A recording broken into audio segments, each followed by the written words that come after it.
Welcome back. So next point आपला इथं आहे सुपरपोजिशन ऑफ वेव्स मधला. आता काल आपण काय बघितलं तर vibration of air column close at one end, म्हणजे एका एंडला जर व्हायब्रेशन ऑफ एअर कॉलम का असतील क्लोज असतील तर त्याच्यामध्ये जे व्हायब्रेशन्स डेव्हलप होतात. सो एक नोड आणि एक अँटी नोड तयार झालं तर काय आहे frequency n is equal to v upon 4L. जर त्याच्यामध्ये दोन अँटी नोड दोन नोड्स तयार झाल्या तर फॉर्म्युला काय होतो N1 is equal to thrice N.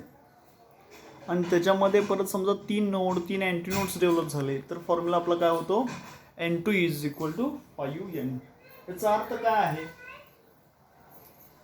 There are only odd harmonics are present, okay, and even harmonics are absent. So तुम्हाला क्वेश्चन असा पण येऊ शकतो show that all odd harmonics present in a closed end pipe at one end.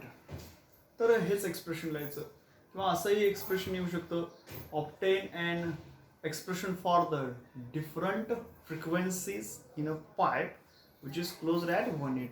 तर हे सुद्धा question तुम्हाला असा प्रकारे येऊ शकतो. तो क्वेश्चन तुम्ही 3 मार्क्ससाठी किंवा 4 मार्क्ससाठी तुम्हाला विचारला जाऊ शकतो. आता नेक्स्ट आपल्याला पॉईंट बघायचा आहे vibration of air column in a pipe open at both ends.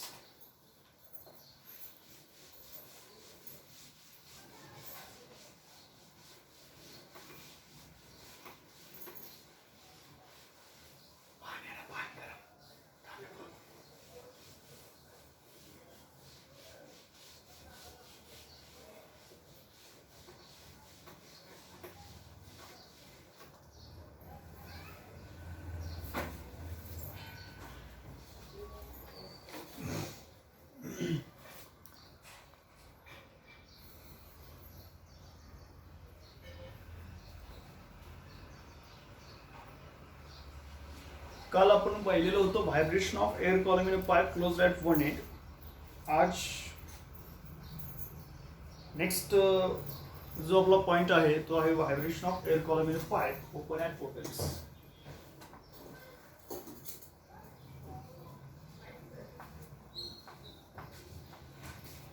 Vibration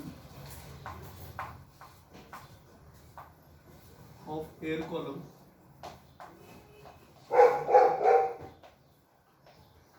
in a pipe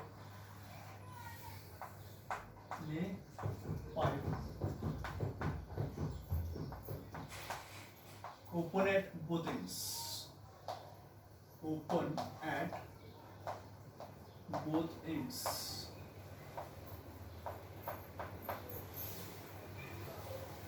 So next point आपला जो आहे vibration of air column in a pipe open at both ends.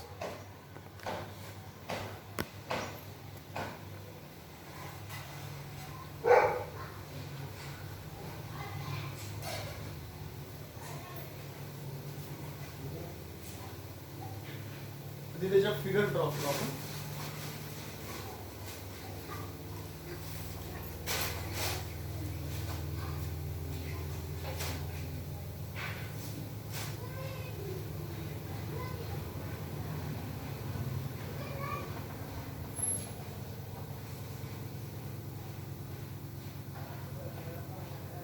Node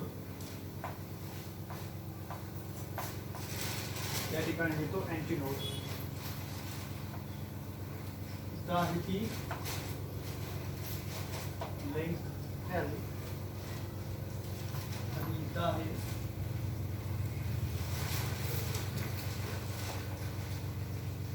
L is equal to lambda by 2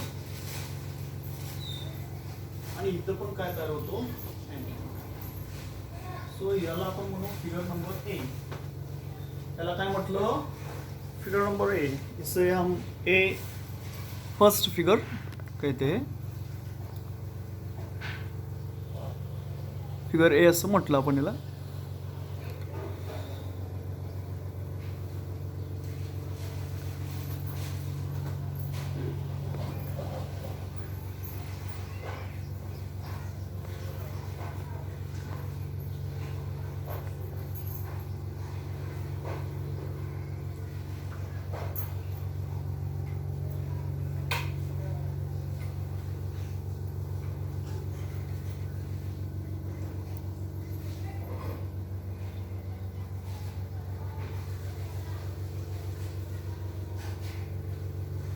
आता हे झाली आपली figure A. तशी आता आहे फिगर बी.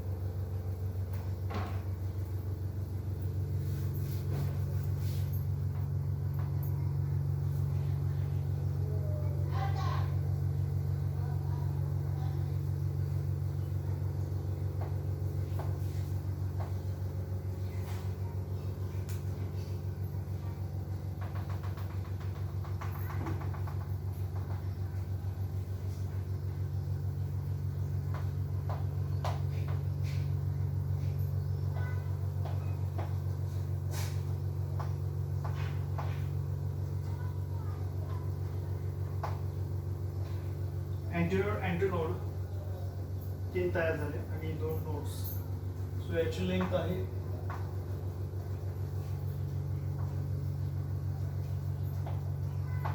एल आणि याची जी लेंथ आहे ते आहे बघा L is equal to lambda 1. हे म्हणून आपण याला फिगर बी. हे आहे फिगर ए आणि ही झाली फिगर बी. नेक्स्ट आपली फिगर आहे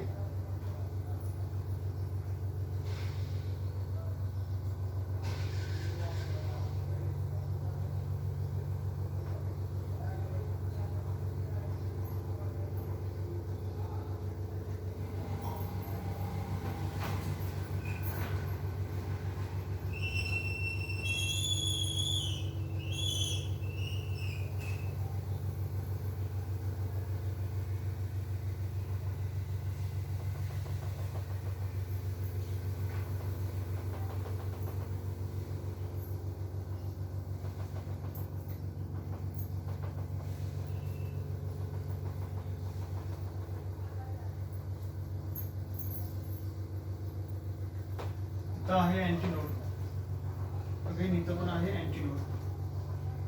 या ठिकाणी आहे नोड. परत इथं आहे तो अँटीनोड. परत इथं नोड आहे. परत इथं अगेन अँटीनोड. परत इथं नोड. परत अँटीनोड.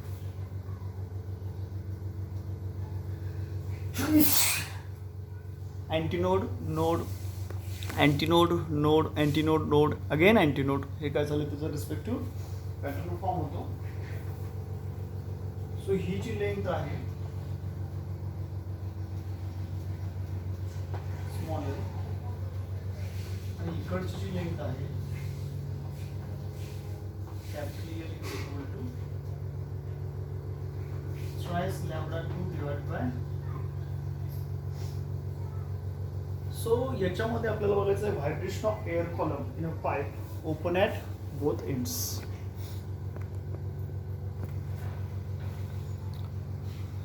तर generally in this case boundary conditions are such that याचा जर आपण विचार केला in this case boundary conditions are such that an antinode is present at each open end.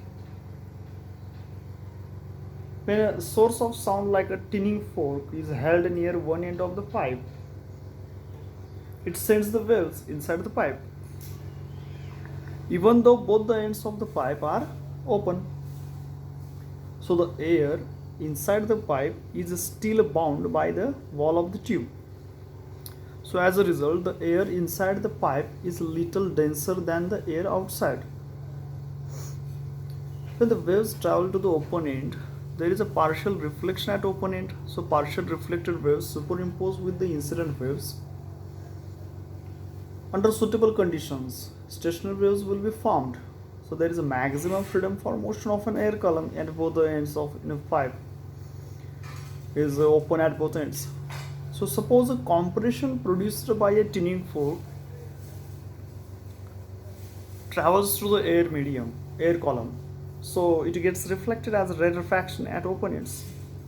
So the rarefaction moves back and gets reflected as a compression at the other end. So it suffers second reflection at open end near the cells and they interfere with the wave coming in by path difference of twice L.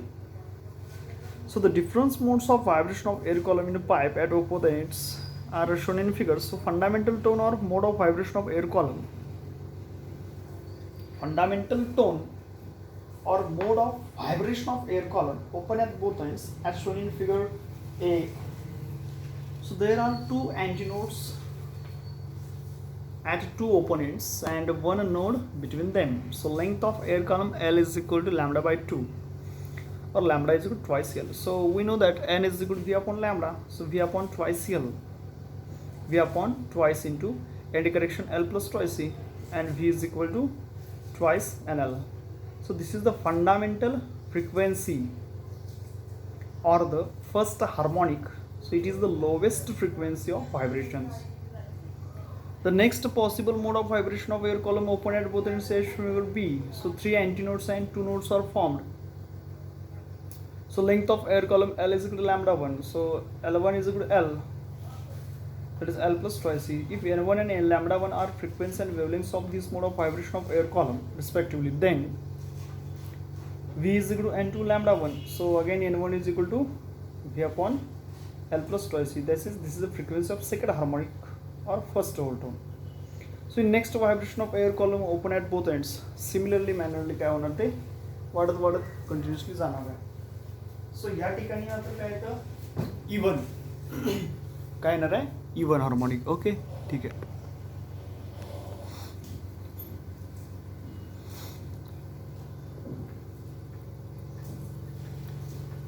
So let us see that vibration of air column in a pipe which is open at both ends. आता या ठिकाणी vibration of air column in a pipe ज्या कशा आहेत open at both ends. So here two antinodes and one node is present. जर आपण इथे बघितलं तर त्या ठिकाणी काय आहे बघा दोन antinodes आहेत, two antinodes and one node is present. So whenever a tuning fork which produces a sound is just held above the open pipe of the ends, then sound waves are passing inside the tube. हे बघा आता ही figure आहे open at both ends. आपण समजा आता tuning fork जर rubber पॅडवरती stuck केला आणि रबर पॅडवरती स्टक केलेला ट्युनिंग फोर्क जर आपण याच्या एक्झॅक्ट टॉप सरफेसवरती पकडला तर साहजिकच तिथून काय केले जातात साऊंड वेव्स त्या असणाऱ्या ओपन पाईप मध्ये सेंट केले जातात, पाठवले जातात. आता जेव्हा ते साऊंड वेव्स याच्यामध्ये पाठवले जातात लक्षात घ्या त्या ट्युनिंग फोर्कद्वारे. सो समजा जर कॉम्प्रेशन त्या ठिकाणी जर सेंड केलं असेल so there two open its so there is a maximum freedom for air to move. So whenever the compression is reflected and goes to another end, it converted into rarer fraction because there is open end. Again it is reflected back. परत तो reflected back होतो and again it goes to first open end. Then again it converted into compression. So its initial length capital here, again it goes to back side, so again its length changes. That is the length of that vibration of air column here is twice L. जी काय length असणार आहे त्याची कॉम्प्रेशनची परत तो reflect back म्हणजे ती काय ते ट्वाइस L इतकी असते. So in figure first there are two antinodes are formed. Why? Because we know that at the open end there are demand for to produce antinodes because there is a maximum freedom for the molecules of air. So there are no waves interfering. The waves are being maximum amplitude. So there are antinodes at both ends and one node is just formed between them. So here small l with the length of vibration of air column. Okay, and the length, total corrected length is given by L is equal to, we know that आपल्याला माहित आहे already आपण study केलेला आहे properties of stationery waves आपण पाहिलेले आहेत. What are the properties of stationary wave? The distance between two successive antinodes is lambda by 2. हे आपल्याला माहिती आहे. The distance between two successive antinodes is lambda by 2. हा अँटीनोड आहे, हा अँटीनोड आहे. त्याच्यामधलं असणारं जे सक्सेसिव्ह डिस्टन्स आहे ते सक्सेसिव्ह डिस्टन्स काय असतं? लॅम्बडा बाय 2 इतकं असतं. सो त्याची लेंथ आपण काय लिहिली? Lambda by 2. सो देअरफॉर मला मी फर्स्ट फिगरसाठी इथं लिहितोय. इथं दोन अँटीनोड्स बाळांनो तयार झाले, एक नोड तयार झाला, ह्याची लेंथ लॅम्बडा बाय 2 झाली. So therefore we can write length of air column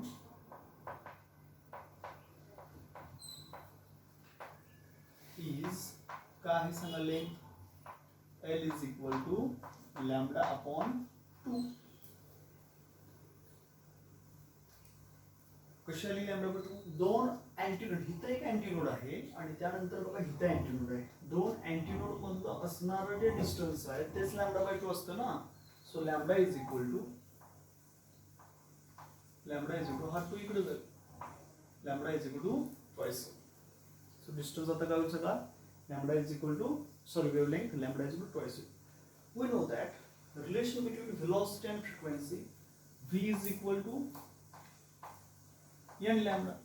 V is the velocity of that wave, n is frequency, lambda be its wavelength. So its frequency is given by n is equal to v. Lambda इकडे जाईल ना upon lambda. So what is value of v? Which is as it is. What is value of lambda? That is twice L. Means v upon twice into. आता हे बघा मला end correction लिहायचं आहे. Pipe जर दोन्ही बाजूला ओपन एंड मध्ये असेल तर काय आहे तो formula? Length of air column into plus its end correction at both ends plus twice C. So ह्या ठिकाणचं एंड करेक्शन काय असतं? L plus twice C. Okay. So ह्याला आपण काय म्हणू? इथं त्याला आपण म्हणू equation number first. So this is the first tone or fundamental frequency of vibration of air column of pipe which is open at both ends. So यालाच आपण काय म्हणू? This is the fundamental frequency or the first harmonic. Okay. हेच काय आहे? This is the fundamental frequency or the first harmonic. It is the lowest frequency of vibration. Okay. It is the lowest frequency of vibration. This is the fundamental frequency.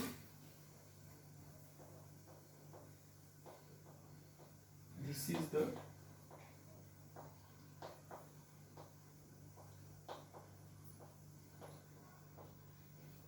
fundamental frequency.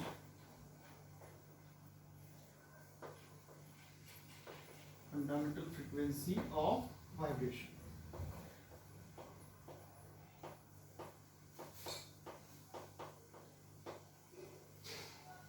Or it is lowest frequency. आणखी काय म्हणू शकतो आपण याला? Or it is lowest frequency.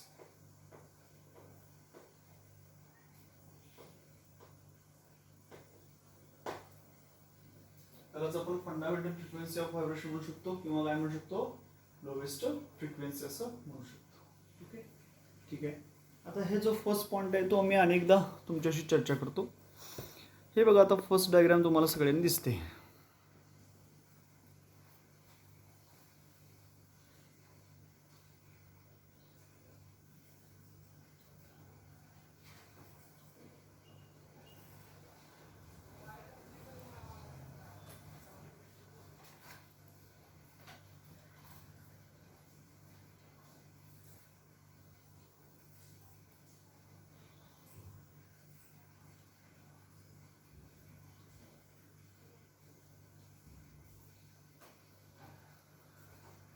So अनेकदा discuss करू आपण.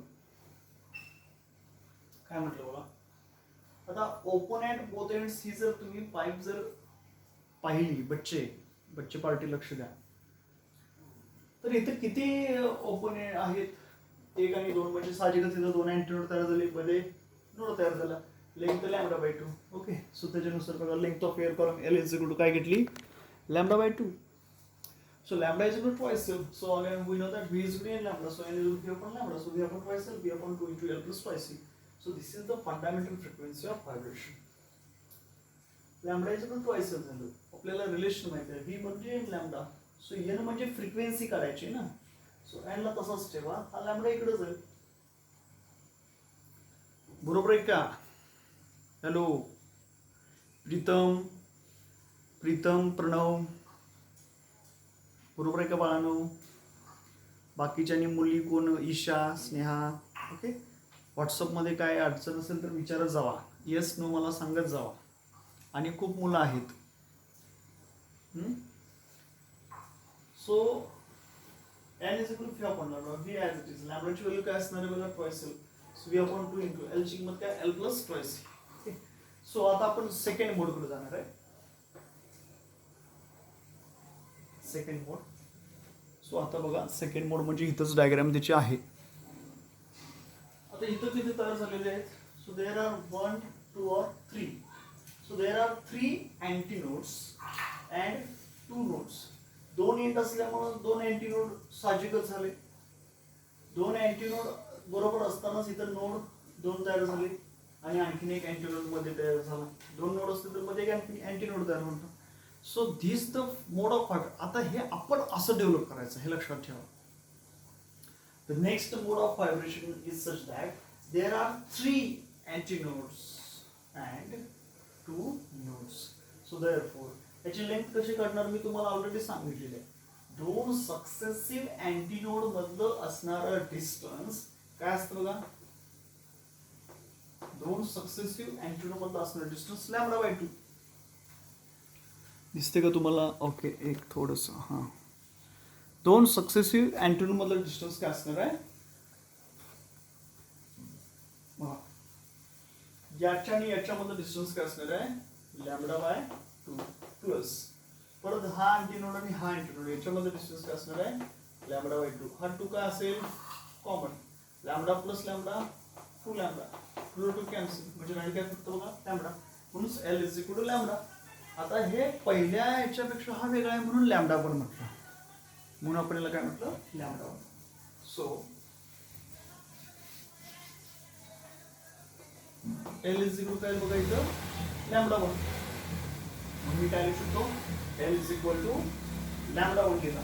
So therefore L is equal to जर मी लॅम्बडा 1 लिहू शकत असेल सो आपल्याला फॉर्म्युला मिळतो, V is equal to N1 lambda 1. Here N1 with the frequency आणि लॅम्बडा 1 म्हणजे या ठिकाणी असणारी काय असेल, वेव्हलेंथ असेल.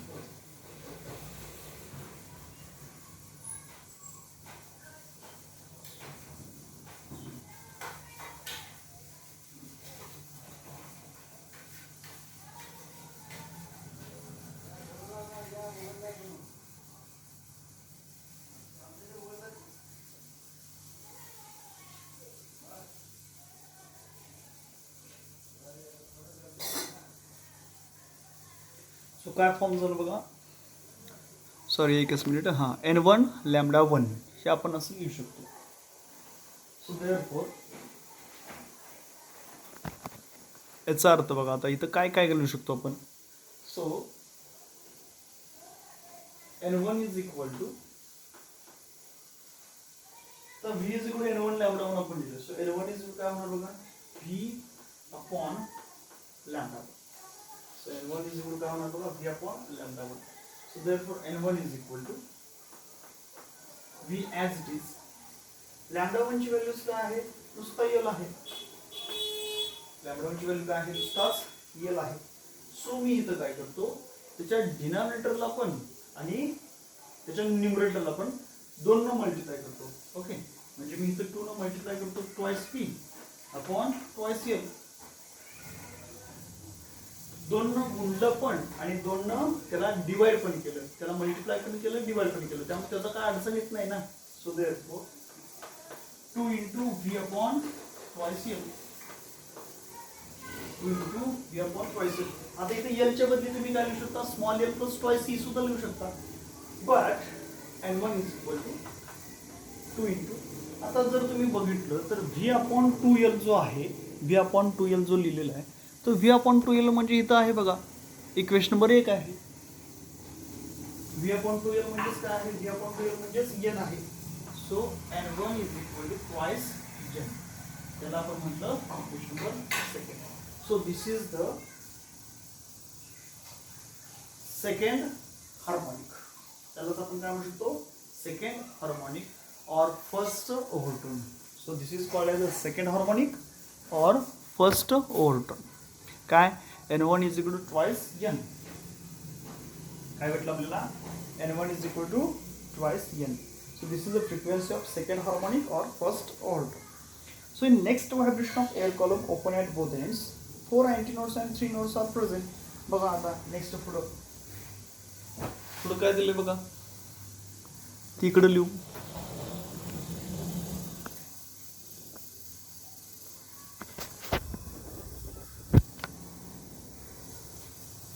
ती इथं लिहितो बघा. आता आधी डायग्राम बघा, काय आहे डायग्राम मध्ये जर पाहिलं तर तुमच्या लक्षात येईल. 1 2 3 4 अँटीनोड्स आणि नोड्स किती झाले बघा, 1 2 आणि 3. सो इन ज्या एअर कॉलम मध्ये देयर आर 4 अँटीनोड्स, 4 अँटीनोड्स आहेत आणि 3 काय झाले त्याच्यामध्ये नोड्स तयार झाले. So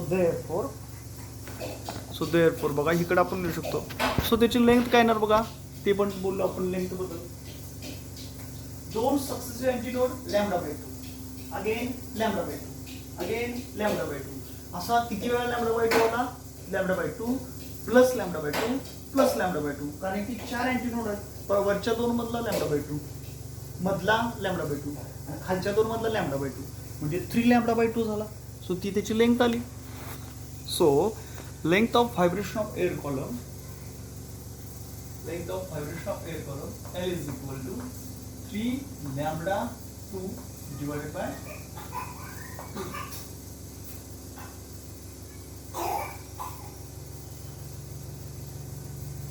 So length of vibration of air column काय लिहिलं आपण, 3 lambda 2 divided by 2. कारण की त्याच्यामध्ये असणारी त्याची जी हे आहे ते काय आहे बघा, लॅम्बडा बाय 2 इतकं आहे. So length of vibration of air column काय झालं, 3 lambda 2 divided by. So therefore we know that V is equal to N2 lambda 2. आपल्याला त्याच्यामधला फॉर्म्युला माहित आहे, velocity V is equal to काय असतं, N2 into lambda 2. So therefore N2 is equal to V upon lambda 2. So N2 is equal to V upon, आता lambda 2 ची value इथे काय येणार सांगा, twice L divided by 3. हा 2 इकडे जाईल, सो twice L झाला आणि 3 छेदामध्ये जाईल. So N2 is equal to बघा काय होणार आहे, लॅम्बडा 2 ची व्हॅल्यू किती लिहितो, twice L divided by 3. So N2 is equal to thrice V divided by twice L. So N2 is equal to 3 into V upon twice L. म्हणजेच N2 is equal to thrice N. काय अडचण आहे का बघा, अतिशय simple आहे. काय काय केलं बघा, आपल्याला माहिती आहे length of vibration of air column L is equal to 3 lambda 2 divided by 2. So lambda 2 is equal to twice L divided by 3. So V is equal to N2 into lambda 2. So N2 is equal to काय झालं, V upon lambda 2. So N2 is equal to V upon lambda 2 ची value काय येते, twice L upon 3. तो 3 वरती लिहिला. So thrice V upon twice L. So 3 into V upon twice L म्हणजेच काय, thrice N. Okay. So this is the frequency of third harmonic. हीच काय आहे, frequency of third harmonic or second overtone. Okay. So this is the frequency of third harmonic or second overtone. Thus all harmonics are present as overtones in the modes of vibration of air column open at both ends. अशा पद्धतीने काय बघा, thus all harmonics are present. इथं सगळ्या प्रकारचे harmonics present आहेत as काय म्हणून, as overtones in the modes of vibration of air column open at both ends. याच्या आधीचं जे आपण बघितलं होतं त्याच्यामध्ये काय कंटिन्युअस आपण ते लिहू शकत होतो. ओके. आणि त्याच्यामध्ये काय झालं,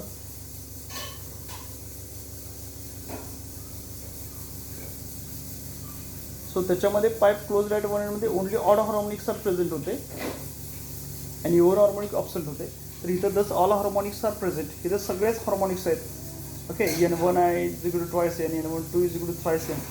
So all harmonics are present as overtones in the modes of vibration of air column open at both ends. So continuing this in this manner, the frequency Np for pth overtone also can be written as Np is equal to बघा काय लिहू शकतो आपण, Np is equal to P plus 1 into N. Np is equal to P plus 1 into N, where N is a fundamental frequency and P is running from 0, 1 to 3. So it made me noted that sound produced by an open pipe, बघा, sound produced by an open pipe contains all harmonics. Its quality is richer than that produced by closed pipe. So fundamental frequency of vibration of air column in an open pipe is double that of the fundamental frequency of vibration of closed pipe at same length. Sound produced by an open pipe contains all harmonics. Its quality is richer than that produced by a closed pipe.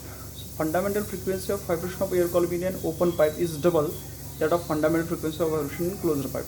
So using the formula and knowing values of NL and N correction, velocity of sound in air at room temperature can be calculated. So antinodes are formed a little beyond the open end of the pipe. So it is however not possible to locate positions of the antinodes. So therefore in experiments the length of pipe is measured and N corrections are incorporated. तर हे generally माहिती फक्त दिलेली आहे.